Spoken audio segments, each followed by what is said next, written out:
Irmãos, nós vamos continuar a série em Colossenses, a nova vida em Cristo, e vamos entrar numa parte dentro dessa série que trata de diferentes tipos de relacionamentos. Mas antes de explicar essa porção, esse trecho de Colossenses, que vai cobrir as próximas 3 mensagens, que apropriadamente vão entrar no mês da família, né? Eu fico feliz que no planejamento foi possível encaixar a exposição desses 3 trechos de Colossenses no mês da família.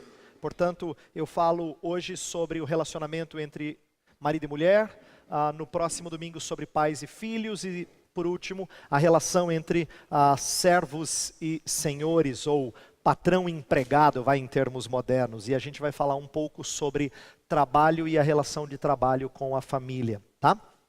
Então, gostaria que os irmãos orassem para que aprendêssemos juntos essas coisas, para que eu estivesse preparado todas as vezes que fosse falar na igreja e que vocês tivessem os corações também prontos para ouvir a palavra de Deus. Quero então começar lendo Colossenses 3, versos 18 e 19, e depois nós vamos iniciar a exposição desse texto.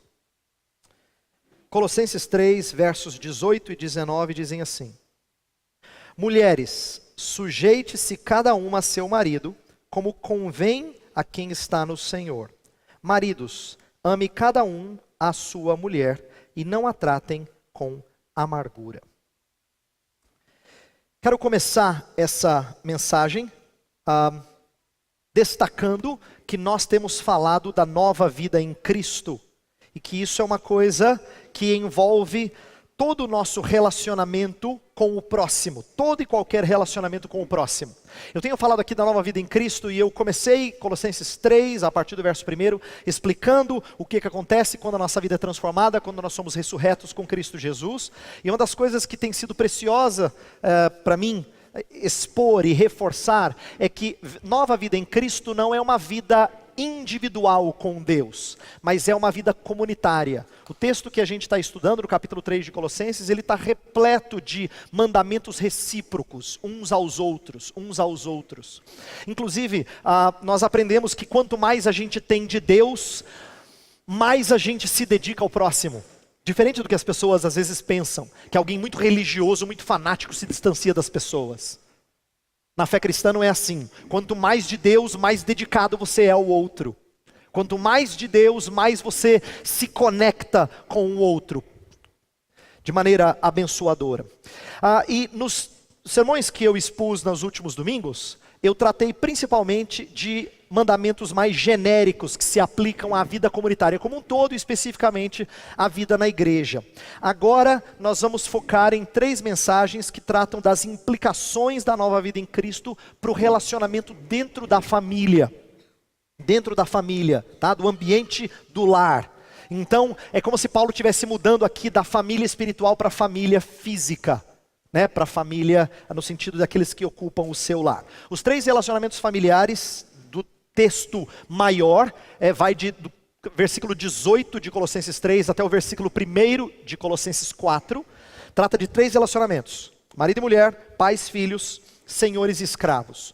Os primeiros 2 são muito comuns para nós. O terceiro parece estranho, está ligado a relacionamento da casa. Mas você tem que lembrar que em tempos passados os escravos faziam parte do contingente familiar. Então quando Paulo fala desses 3 relacionamentos, ele está falando de relacionamentos próprios da casa. Escravo também fazia parte da casa. Então como é que marido se relaciona com a sua mulher? Como é que ele se relaciona com seus filhos? Como é que ele se relaciona com seus empregados? Tudo isso é convívio na casa, tá? Então nós vamos falar sobre nova vida em Cristo dentro do lar, e eu quero que a gente atente para isso. Bem, esse texto de Colossenses, ele é uma versão mais resumida de uma passagem mais ampla, que nós lemos um trecho hoje na liturgia, que é Efésios 5, a partir do versículo 22 até o capítulo 6, versículo 9. Então, Efésios é uma carta um pouco maior, então ela trata dos mesmos 3 relacionamentos de maneira mais ampla. Então, nas 3 mensagens seguintes, tanto hoje como nas 2 próximas, eu vou sempre me referir ao texto de Efésios, porque Efésios ajuda a entender Colossenses, tá? E tanto em Efésios quanto em Colossenses, a gente aprende 2 preciosas lições com a estrutura do que Paulo está apresentando. Então presta atenção, Vou falar da estrutura primeiro, duas preciosas lições. A primeira lição é a seguinte: embora no cristianismo haja igualdade de valor, em Cristo Jesus nós somos todos um, né? Colossenses 3:11, por exemplo, que está na própria carta que nós estamos expondo, fala que nessa nova vida já não há diferença entre grego e judeu, circunciso e incircunciso, bárbaro e cita, escravo e livre, mas Cristo é tudo e está em todos. Quer dizer, em Cristo existe unidade de valor, ninguém é mais importante que ninguém. Ainda que isso seja verdadeiro, a primeira lição é que a Bíblia não rejeita a hierarquia de autoridade. A Bíblia não descarta essa hierarquia de autoridades dentro da ordem social humana. O que eu quero dizer é o seguinte: Paulo se preocupa em dizer quem está sob quem. Tanto é que nos 3 textos que nós vamos trabalhar nesses domingos, Paulo sempre começa com aquele que está sob autoridade e depois ele fala de quem está em autoridade. Tá? Então ele não descarta isso. Eu destaco essa verdade porque às vezes a gente não percebe que valor igual é diferente de hierarquia de autoridade.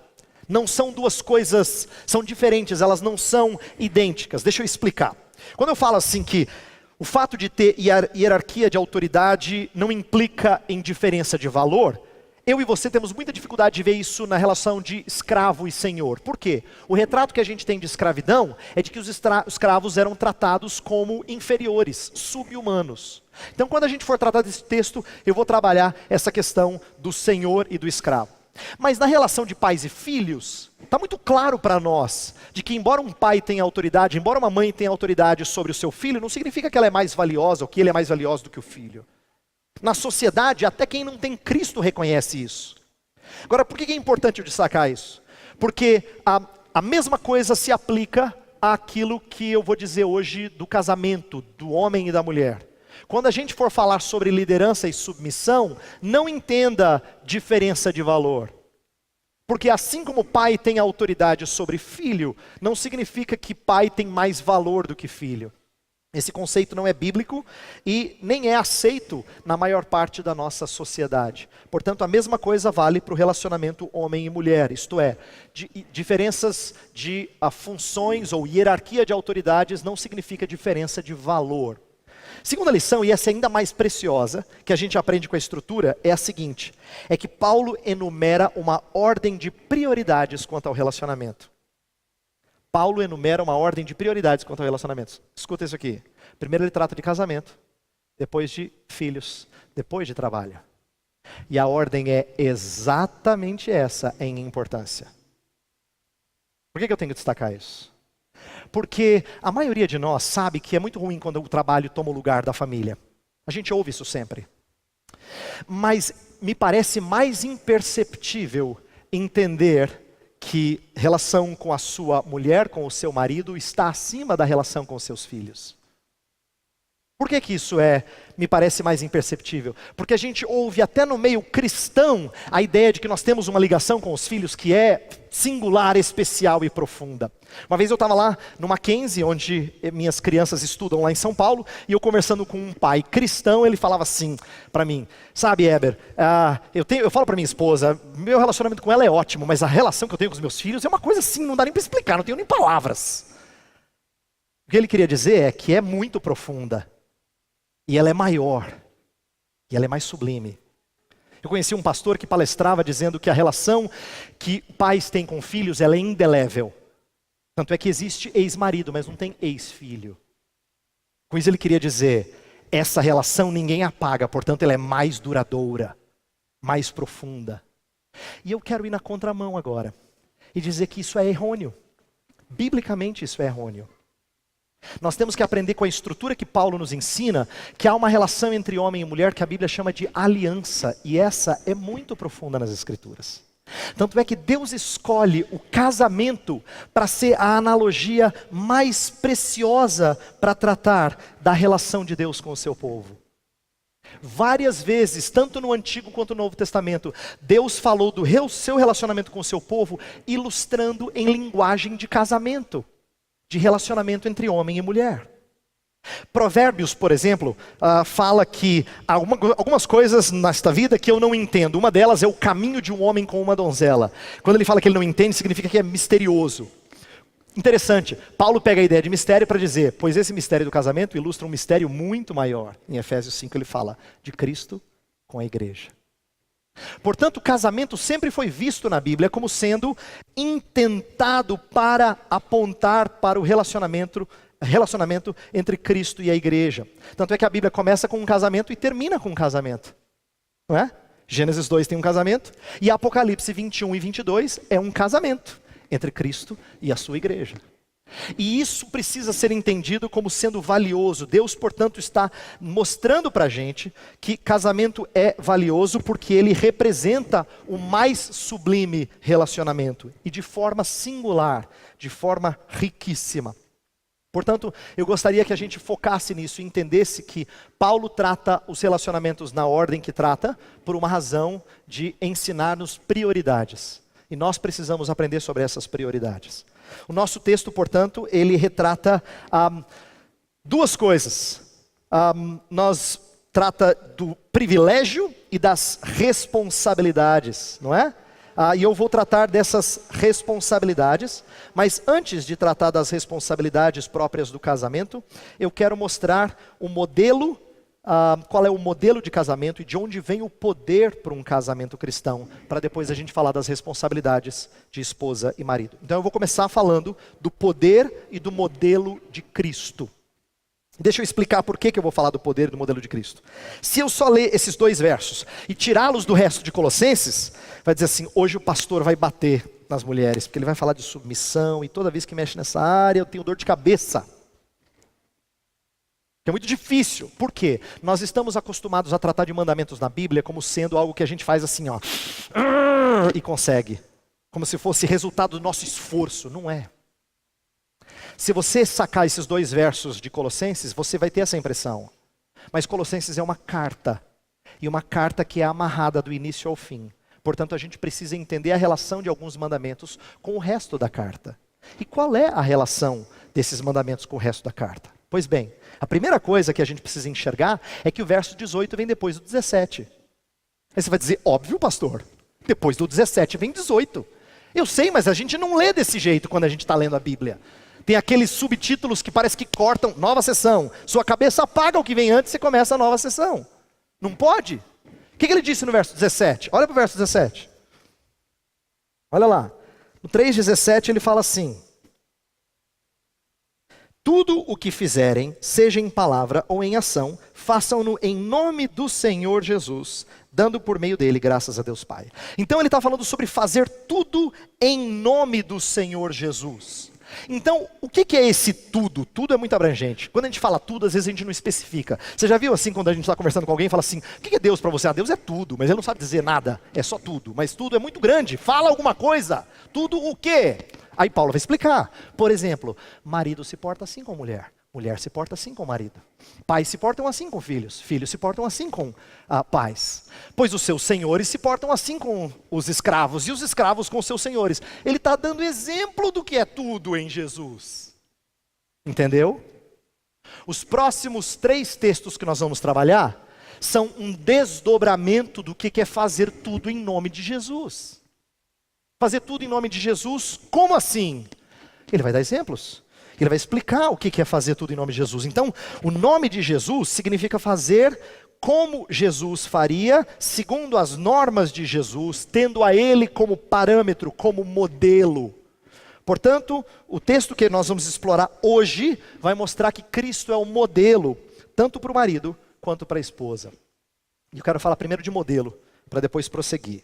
E atenção, eu falei que ele é o modelo tanto para o marido quanto para a esposa. Por quê? Nós estamos acostumados a ouvir mensagens em Efésios que fala que o marido reflete o amor de Cristo pela igreja e a esposa reflete a submissão da igreja a Cristo. O que é verdade, mas Colossenses está trabalhando sob uma outra ótica. E ele amarra tudo com Cristo. Por quê? Porque Cristo é modelo não só da atitude do marido para com a esposa, mas da esposa para com o marido. Porque Jesus não foi só exemplo de amor sacrificial, ele também foi exemplo de submissão voluntária. Tende em vós o mesmo sentimento que houve também em Cristo Jesus, o qual, sendo Deus, não julgou por usurpação o ser igual a Deus. Antes a si mesmo se esvaziou, assumindo forma de servo.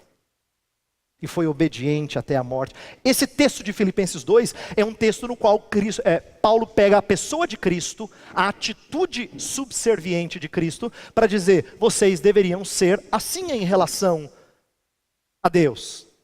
E em relação uns aos outros, porque ele está tratando do relacionamento uns para com os outros no começo de Filipenses 2. E depois ele fala assim, seja como Cristo, o qual se submeteu ao senhorio do seu Pai. Portanto, Cristo Jesus não é modelo apenas para os maridos, mas é modelo também para as mulheres. E atenção, tanto mulheres quando fazem o que é próprio de mulher, quanto homens quando fazem o que é próprio de homem, refletem a Cristo Jesus. Isso aqui é bonito acerca de um casamento. Na relação entre masculino e feminino, tanto o masculino quanto o feminino refletem glórias do Senhor. E é isso que diz respeito a fazer tudo em nome do Senhor Jesus. Só que Jesus não é só modelo. Se Jesus fosse só modelo, nós estávamos na água, como diz a expressão popular. Fritos. Por quê? Porque não adianta eu chegar para você e dar uma lição de moral e dizer assim, então, em seus passos, o que faria Jesus? Você já ouviu essa pergunta várias vezes. Ela não ajuda se ela vem desacompanhada. Porque você se sente angustiado, porque muitas vezes você não agiu igual a Jesus. Na hora que o sangue ferveu, você não agiu igual a Jesus. Na hora que você perdeu a paciência, na hora que você cedeu ao pecado, na hora que a tentação bateu forte, você não agiu igual a Jesus. Então é bonito falar, mas é difícil fazer. Cristianismo não é uma religião só de Jesus como modelo. Atenção. O cristianismo diz respeito ao poder que Cristo opera em nós, possibilitando-nos a andar como Ele andou. Portanto, Cristo não é só nosso modelo, Ele é o nosso poder para uma nova vida. E por que eu estou dizendo isso? Porque o nosso texto explica isso. Lembra que eu falei que a gente não pode tirar os 2 versos fora da carta? A carta está expondo a nova vida em Cristo. Por isso que eu chamei essa série de Nova Vida em Cristo. A partir do versículo 1 de capítulo 3, Paulo fala assim, se fostes ressuscitados com Cristo, andem assim. Aí ele vai dar vários exemplos. Então, se você e eu temos a vida do Cristo ressurreto em nós, você tem poder sobrenatural para andar desse jeito. Portanto, é o fato de nós estarmos unidos ao Cristo exaltado que nos permite ter um casamento cristão. E aqui que eu quero que você entenda por que eu chamei esse sermão, essa mensagem de casamento cristão. Porque o casamento cristão tem muita diferença com outros princípios morais e éticos para a família.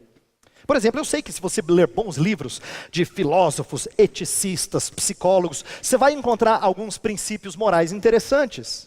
Só que o cristianismo propõe uma moral, uma postura ética que se difere das demais em pelo menos 3 coisas. Presta atenção. O propósito é a glória de Deus. O padrão é Jesus Cristo. E o poder é o Espírito Santo em nós. Propósito, padrão, poder. Mas eu quero ressaltar esse terceiro, porque esse terceiro faz muita diferença. Sabe por quê? Todos os outros sistemas éticos são como carros sem motor. Muito bonito, mas não anda. Muito bonito, mas não funciona. Carros sem motor. O que eu quero dizer é que Deus não só nos dá ordens para seguir. Você não vem aqui para aprender como andar de maneira correta. E se você pensa que igreja é o lugar em que os seus filhos aprendem princípios bons para uma vida correta, também você perdeu o que o cristianismo tem de mais importante. Você está aqui porque você carece de motor para o seu carro. Senão não anda. Senão não anda. Você e eu precisamos de poder para que os princípios de Deus sejam cumpridos. Então presta atenção. Quando Deus te traz para Ele, não só crava os princípios dEle no seu coração, Ele infunde o poder de Deus para que você viva os relacionamentos de forma agradável a Ele. Por isso que eu quero falar de um casamento cristão. Casamento cristão não é aquele no qual todo mundo age certinho. É aquele no qual todo mundo é capacitado a andar de maneira honrosa a Cristo Jesus. Em que o poder e o modelo de Cristo estão à nossa frente. E por que eu estou dizendo isso? Eu quero que a gente tenha um conceito de casamento muito diferente daquilo que é apresentado aí fora. Nós somos tão acostumados a falar que casamento é assim um encaixe perfeito, não é? Eu achei a tampa da minha panela, minha alma gêmea. E expressões desse tipo que dão a impressão de que casamento é o encontro de duas pessoas feitas uma para o outro. Não! Na Bíblia não é isso. Casamento não é junção de compatíveis, é união de pecadores muito diferentes. A começar do fato que um é masculino e o outro é feminino. Já tem cabeça diferente, já pensam diferente, raciocinam diferente. E é junção de dois diferentes sendo moldados segundo o modelo de Cristo Jesus. Portanto, o casamento não é achar a tampa da minha panela. Casamento é pegar duas pessoas muito diferentes, mas pautadas pelo modelo de Cristo e trabalhadas pelo poder de Cristo, para que alcancem amor e felicidade juntos. E presta atenção, para que alcancem amor e felicidade juntos. Sabe por que é importante eu falar disso? Porque tem muita gente que acha que casamento é uma escolha entre ser feliz ou abnegar-se, né? Eu abro mão ou eu procuro a minha felicidade. Inclusive tem muita gente que vai atrás de um relacionamento por um ou por outro. No casamento cristão não é um ou outro, é um e o outro. Por quê? Porque felicidade mútua se encontra mediante submissão mútua. Felicidade mútua se encontra mediante serviço mútuo. É por isso que Paulo não dá ordem só para a esposa, dá ordem para o marido também. Não dá ordem só para o filho, dá ordem para o pai também. Não dá ordem só para o escravo, dá ordem para o senhor também. Porque todos os relacionamentos dos quais nós vamos tratar falam de felicidade que vem por causa da abnegação e do sacrifício mútuo. Então eu quero falar no restante desse nosso tempo sobre o que Deus pede da esposa e depois o que pede do marido. Mas atenção, tenha em mente a ideia do modelo e do poder de Cristo. É isso que possibilita esposa fazer o que lhe convém e marido fazer o que lhe convém. Então vamos lá, verso 18, uma palavra para as esposas, em que Paulo fala assim, repetindo o versículo 18, mulheres, sujeite-se cada uma a seu marido, como convém a quem está no Senhor. A submissão ou sujeição a maridos é um assunto que sempre é espinhoso. Mas eu acho que ele não é tão espinhoso por conta de compreensão. Ele é mais espinhoso porque é difícil de engolir, eu costumo dizer. É um problema mais de aceitação do que de compreensão. Inclusive tem muita gente que critica a relevância dessas afirmações de Paulo. Tem gente que acha que Paulo está sendo aqui extremamente machista, está refletindo a sua cultura, e nós não podemos pegar mandamentos culturais e transportar para nosso contexto. O que eu acho sempre curioso nesses argumentos é que todo mundo diz que o versículo 18 é cultural, mas ninguém diz que o 19 é cultural. Maridos, amem as suas esposas. Maridos, fiquem tranquilos, isso é da cultura de Paulo, não combina, não tem nada a ver, esquece isso. Ninguém fala assim. Só o 18 que é ruim. O 19 todo mundo quer. Por quê? Porque, na verdade, Paulo está tratando de coisas que não são necessariamente de acordo com a cultura dele. Preste atenção. Primeira coisa que a gente percebe nisso é que Paulo e o cristianismo como um todo sempre elevaram o status social da mulher do século I. Por exemplo, na cultura judaica, ser mulher era ser inferior. Por quê? Porque havia um desprezo para com a mulher, muitas vezes no facilitar do divórcio. Isso em regras rabínicas a gente pode perceber. E também nas orações, e tinha uma oração que era comum naqueles tempos, em que homens às vezes oravam assim: Deus, eu te agradeço por não ter nascido mulher. Pasmem. Isso são os judeus. Se for para os gentios é pior ainda. Porque as mulheres eram tratadas como completamente subservientes, quase sub-humanas, sem capacidade de inteligência, liderança, criatividade. Isso entre gregos, romanos e qualquer outro povo. Portanto, quando Jesus Cristo aparece em cena, conversando com mulher samaritana, aparecendo em primeiro lugar para uma mulher quando ele ressurgiu dentre os mortos, era para todo mundo ler e ficar assim, ó. porque não é normal. Então não pense que o cristianismo está refletindo aspectos negativos da cultura. Pelo contrário, o evangelho sempre transforma a cultura. Ele fere a cultura naquilo que ela é idólatra. E ele corrige padrões culturais. Portanto, o que Paulo vai falar sobre casamento, o evangelho de Jesus Cristo sobre casamento, vai corrigir aspectos da cultura pecaminosa, tanto entre judeus quanto entre gentios. Quando a gente fala de submissão, eu já disse, nós não podemos ter em mente a ideia de que significa inferioridade. A escritura é clara, nós lemos em Colossenses, mas há outros versos, como de Gálatas 3:28, que fala que mulher ocupa a mesma posição que homem, portanto não deve haver distinção. E também não significa obediência absoluta, porque a escritura é muito clara em dizer que Deus é o único a quem nós devemos obediência plena e absoluta. É claro que muitas vezes mulheres devem desobedecer seus maridos quando o que eles pedem é contrário à vontade de Deus. Tendo dito isso, porém, eu tenho que perguntar o que significa ser submissa? E aqui eu quero falar que Paulo está tratando, eu acho que ele não está tratando primordialmente de função, embora o aspecto de função esteja presente aqui. A Bíblia em vários lugares ensina que homem e mulher têm funções diferentes. O homem é chamado de líder em vários lugares, de cabeça, o texto de Efésios fala isso, outros textos falam disso. O de Gênesis, que é a base de casamento, apresenta isso muito claramente. E textos do Novo Testamento usam o de Gênesis para mostrar que o homem tem posição de liderança e que a mulher tem posição de auxiliadora. Sua função não é submissa, submissa não é função, é postura.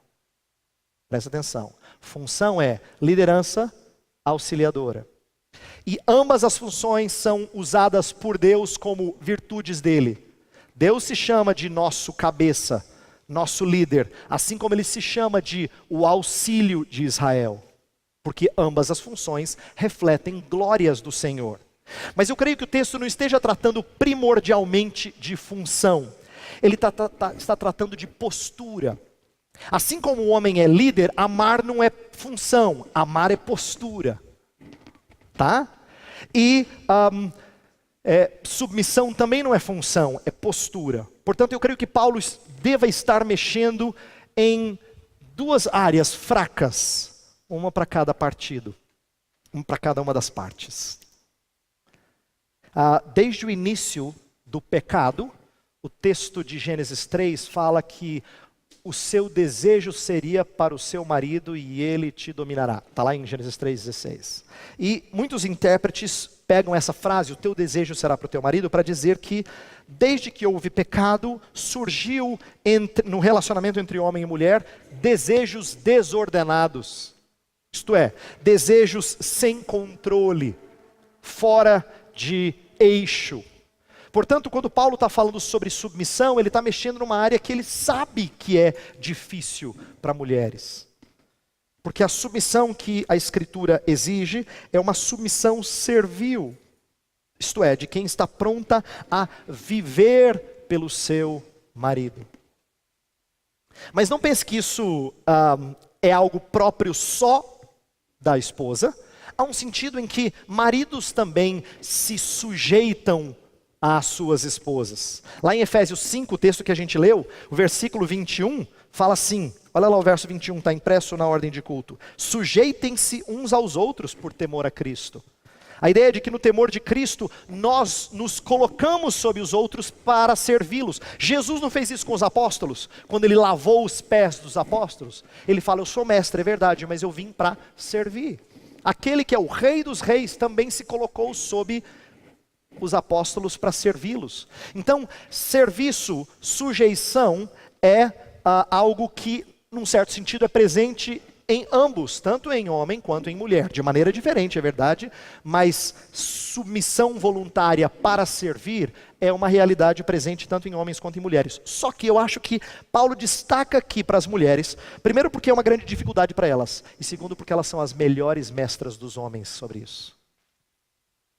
Muito interessante que Deus tenha escolhido a mulher para ser a mestra dos seus maridos em como se sujeitarem, submeterem para serviço. Isto é, como viverem em prol de outros. E aqui vem um chamado bonito, e não angustiante, como a gente está acostumado a falar quando nós falamos de submissão. O chamado é ensinar como é que se vive em prol de outros. Deus está chamando mulheres primordialmente, não somente, primordialmente, para ensinarem seus maridos a fazer isso. Agora vamos virar a página, vamos falar dos maridos. O texto fala, maridos, olha lá, os homens, maridos, ame cada uma a sua mulher e não a tratem com amargura. Aqui vem, eu quero falar da mesma coisa, da mesma ótica em relação aos maridos. Amar a esposa não é papel, não é função, é postura. Ah, mas significa que a mulher não deve amar o marido? Claro que não. Tanto é que não é verdade que isso só vale para o homem e não para a mulher, que Tito capítulo 2, verso 4 fala que as mulheres mais velhas devem ensinar as mais novas como amar os seus maridos. Está lá, explícito nas escrituras.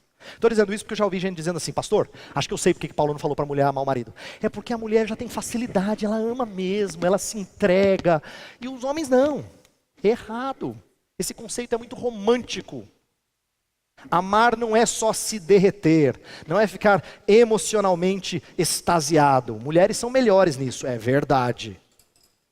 Mas não é verdade que mulheres amam naturalmente e homens não sabem amar nunca. Isso seria ir contrariamente a tudo que a Bíblia fala sobre o nosso pecado e a maneira como nós somos egocêntricos. Então por que Paulo fala de amor? Porque amor é tanto a maior dificuldade dos homens, quanto é o papel que eles deveriam assumir como mestres às suas esposas. Mesma coisa que eu disse do outro mandamento. Presta atenção. Por que é a nossa dificuldade? Porque o amor do qual a Escritura trata aqui não tem a ver só com dar flores, nem levá-la no cinema, nem levá-la para o jantar.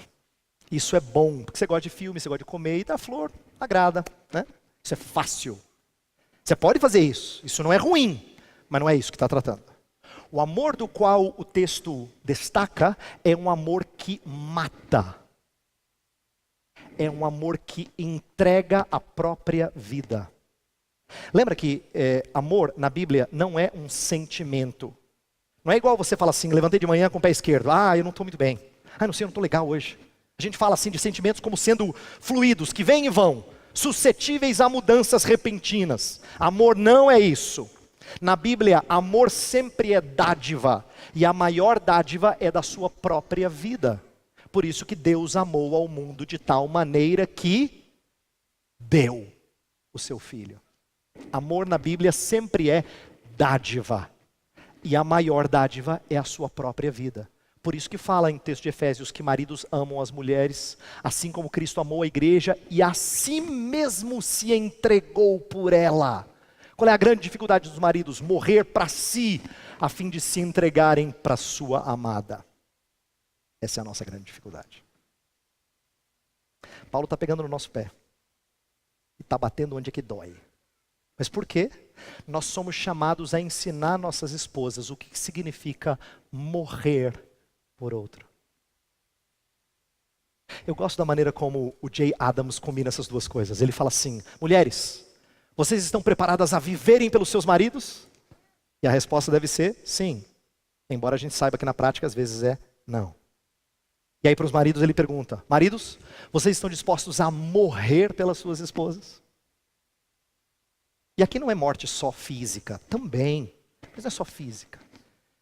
É fazer algo parecido com aquilo que Paulo fala quando ele diz que já não sou eu quem vive, mas Cristo vive em mim. Ele morreu para os seus desejos, para os seus planos, para os seus passeios, para a noite em que ele curte os seus amigos, em que ele faz as coisas que ele gosta e ela não está nos planos. Ele morre para isso, ele tem que morrer para isso. Essa é a sua grande dificuldade e esse deveria ser o seu grande chamado para ensinar a sua esposa. Como é que Cristo se entrega e morre pela sua amada igreja. Portanto, eu quero que vocês entendam o seguinte. Não é, deixa eu repetir e eu vou concluir com isso. Não é que esposas precisam se sujeitar e maridos nunca. Eu tentei mostrar que tanto no texto de Efésios, mas até no texto aqui de Colossenses, nós servimos uns aos outros. Os mandamentos sempre são recíprocos. Há uma certa sujeição em que o homem se coloca para servir a sua esposa. Mas a mulher tanto tem dificuldades, mas deve ser mestra nessa vida em prol do seu amado. Ela deve ensinar o seu marido como é que se faz isso. E a mesma coisa para o marido. Não é que esposas não têm que amar, só maridos têm que amar. Mas que maridos, quando amam, tanto lutam contra a sua maior dificuldade de não amarem a si mesmos, em primeiro lugar, quanto serem mestres das suas esposas no amor que se entrega e morre por outra. Portanto, eu queria que vocês entendessem que casamento é uma aula mútua. Esposas ensinam coisas aos seus maridos, maridos ensinam coisas às suas esposas. E eu quero terminar dizendo que se é uma aula mútua, então nós, casados, tínhamos que ter a coragem de fazer uma coisa que é muito dolorida, que é de ter aquelas conversinhas em que a gente mexe na ferida. Aquela que você fala assim, sabe, no sábado? Sabe quando aconteceu aquilo assim? Não foi legal. A gente não gosta de mexer nisso, porque isso parece que desencadeia uma série de coisas ruins. Então o que a gente faz, costumeiramente a gente coloca panos quentes. Coloca panos quentes, é o que a gente mais faz. A gente prefere não tocar no assunto, porque tocar no assunto dói, é desagradável, vai suscitar tantos fantasmas, a gente diz. Então a gente prefere não mexer, ainda mais no casamento. No casamento assim, a coisa é tão grudada que se você mexe um pouco, rasga, não é? Se mexer um pouco no papel colado, rasga, então você nem mexe. Mas nós pecamos nisso, porque a gente se esqueceu de que a principal razão pela qual você foi dada a outro, é a santificação dele ou dela. Cristo amou a igreja e se entregou por ela, para quê? Para santificá-la, para torná-la sem ruga, sem mácula, perfeita para o dia final. Casamento é um dos mais belos instrumentos para a nossa santificação. E se a gente não tem aprendido a cutucar onde dói e a crescer juntos, nosso casamento está aquém do que deve estar. E eu queria chamar vocês a buscarem o poder de Cristo e a Cristo como modelo. Vamos orar? Senhor, nosso Deus, há tantos desafios no casamento. Nós sabemos disso. Nossa oração é que o Senhor nos ajude a trabalhar esses desafios, não com nossa própria força, mas com o poder que vem de Cristo. Que a Tua palavra seja mais compreendida por nós, de tal forma que nós usemos os princípios da palavra que habita ricamente em nós, para nos nortear nas nossas posturas. Senhor, ensina-nos a sermos servos uns dos outros. Ensina-nos a amar uns aos outros. Ajuda as minhas irmãs a serem mestras de submissão. Ajuda os meus irmãos a serem mestres de amor sacrificial. Que juntos nós cresçamos rumo à perfeita estatura da varonilidade de Cristo. Abençoa, Senhor, a nossa igreja. Abençoa os casamentos desta igreja, para que elas sejam a base de uma igreja forte. E que famílias se entendam fortes quando o marido e a mulher se amam devidamente. Nós oramos em nome de Jesus. Amém.